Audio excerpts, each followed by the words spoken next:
So we're out here with the Bassmans, and we're doing a video on their paintball history. Not just Dave's, but also Don's, because they were both involved from, they both got it. Did you both get into it at the same time? Sure. Yeah? Probably about, I mean, you said you kind of took over Conquest in 85, 86? I started playing in 85.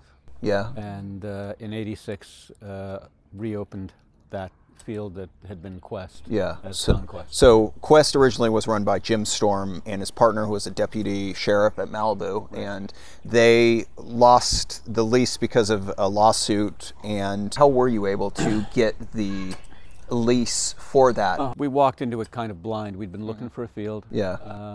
I had played on Quest once. Yeah. And in fact, I showed up there when my team was practicing. Yeah. And I came down, I'd been out with Don all day, and midday I came down there. I didn't have any equipment with me, but I had my gun with me. So they gave me goggles, which were like the old shop goggles. Like probably even prior to UVEX? Yeah. Yeah. Yeah. And I remember being out on the field, and there was a new paintball gun called the Mod 85. And the other team was using them. And I was out in the jungle of the Quest field, later Conquest. Yeah.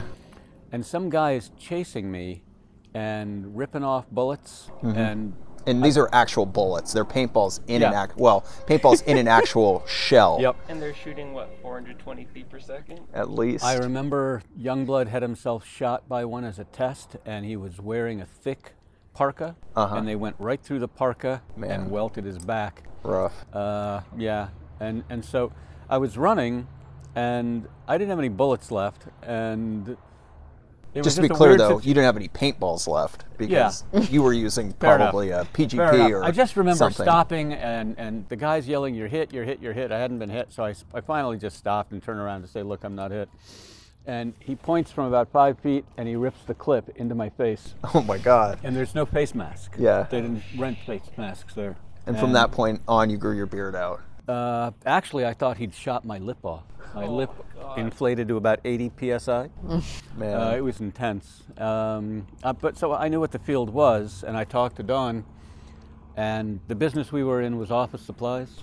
And new companies had just opened up, selling at 10% above my cost. Yeah. So I knew I was closing my business. And I said to Don, I think we should open a paintball field. And she agreed. And we went down to Malibu and found the owner and talked to the owner. And it turned out that for a year, people had been trying to get it back. All sorts of people had been bothering him. Yeah, I know that Johnny Barber and Joe Voss were trying to get in on that. A lot of people were, apparently. And we had gone down there with pictures and talked to him about, we ran a family game, a safe game. We used chronographs, which they hadn't had at Quest. Yeah, which was part of the reason why they could have closed down. Yeah, we used face masks, which they had not used at Quest. And he just liked us. And by face masks, you mean the actual Woodstock face shields? Yeah, that's all there was at the time. Yeah. JT didn't exist yet. And he liked us, and so he rented to us. Yeah. And a lot of people were upset, especially Jim. Yeah. Had been, as he said, trying to get somebody to mail it back to him for a year. But nobody could do it. So we found ourselves in the paintball business. Cool. And so you continued running that field in Malibu until about 89 or 90? 89. We lost the lease in 89. Yeah. What happened with the lease? The town council in Malibu was paid a lot of money to vote that sewers would be installed in Malibu. And that meant everything would be developed, and it would look like some of the places down south. And this field was 2 blocks from the beach. Yeah. Yeah. So suddenly this property was worth a lot of money. And some unsmart people, the owner sold the property for $12 million. How many acres was it? 12. Yeah.12 And Malibu acres, 2 bucks from the beach. that happened a month after the new law that you could use sewer systems. Meanwhile, every resident of Malibu was up in arms, and there was a referendum, and there was a vote, which was 99% of the people voted to stay on septic tanks, specifically so that they would not become like the condo caverns down south. And by that time, I had been asked to leave, and they had ripped out the 10,000 birds of paradise and bulldozed it flat, and I think today it's still a flat, empty field. Really? Because he couldn't do anything Yeah. with it. Yeah, they were going to build multiple condominium units. Yeah. Like But when they 5 didn't have stories high. sewers, they kind of Can't couldn't do do it. anything. No. So give us another, like, if you're looking at the actual location of the Quest field or Conquest, because when you took it over from Jim Storm, it went from Jim Storm's Quest to your Conquest. So give us like an aerial view of like what's in close proximity. I know you had the fire station or the sheriff station. Sheriff station.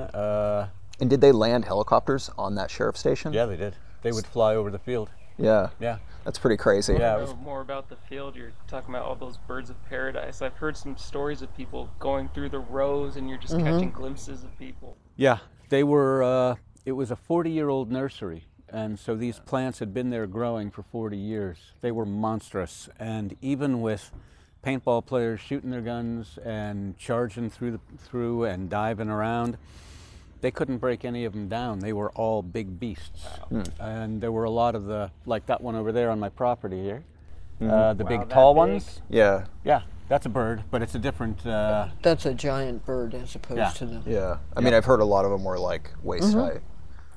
waist to chest to a little over your head. Gotcha. Were you But there renting was- guns out there? Sure. So which guns were you renting? What Oh did my you sell? God, what did we start with?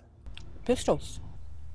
PGPs or? I mean, I've always heard that you had nail spots, I think, and that's why Colin kind of went Pistols, with nail spots. spots. Colin got into it. Colin had been a friend of mine for a long time, part of my Dungeons and Dragons group. Yeah. And he liked to tinker.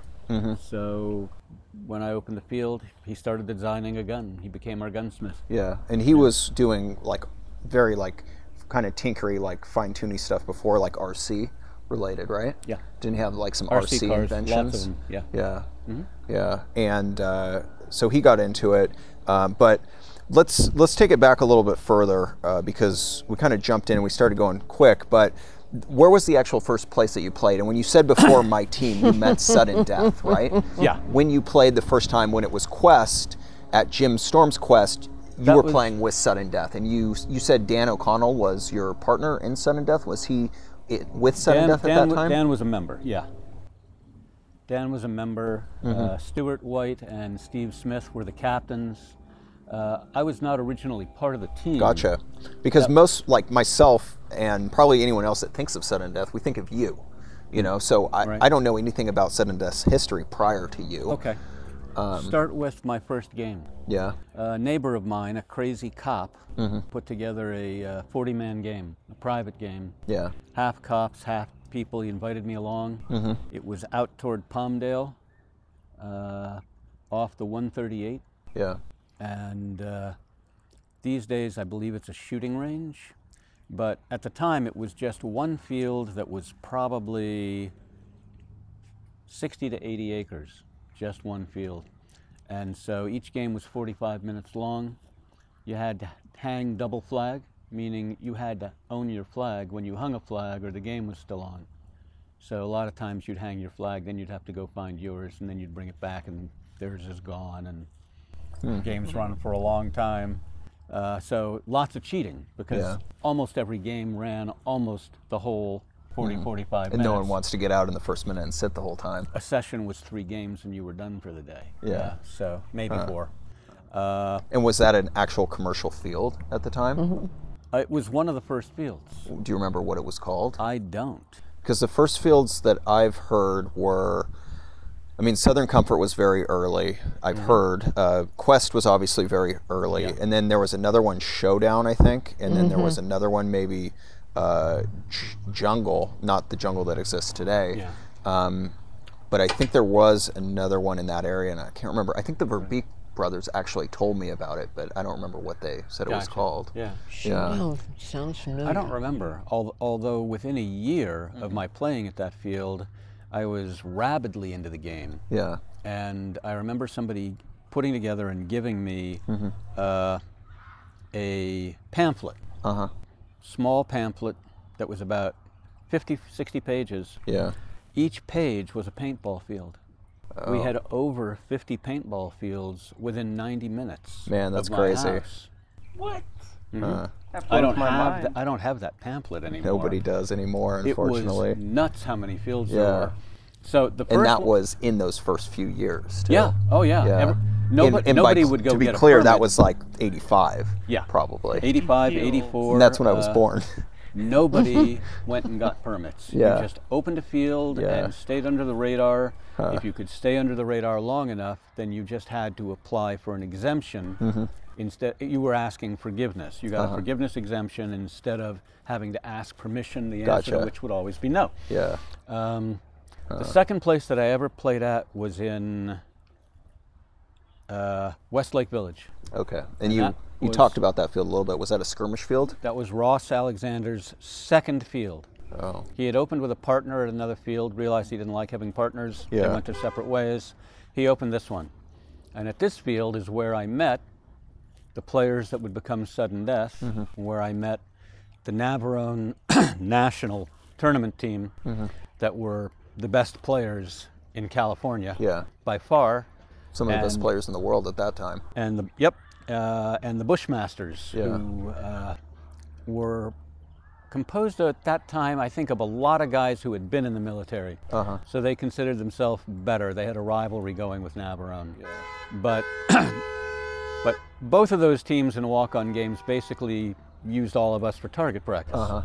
I can remember my most embarrassing early moment is with my little 007 nil spot stalking from spot to spot down the wire on this field of Ross's, and all of a sudden a voice says to me, "Hey, do you want to surrender?" And I look, there's like a stump 12 feet away. The guy's sitting on the stump with his gun just casually pointed at me. I think he was one of the Bushmasters. And I looked at him and I went, oh my God, this is going to take a while. So I put my gun up and I walked off. And I think actually that was probably a turning point for me, where I started taking it a little more seriously. Yeah, I want to be that guy. Didn't want to let it happen again. Yeah, and then my friend Al that I was playing with told me that they were forming a team. They had formed a team and that we had joined. Oh. Okay, so I'm on a team now. So I was on sudden death.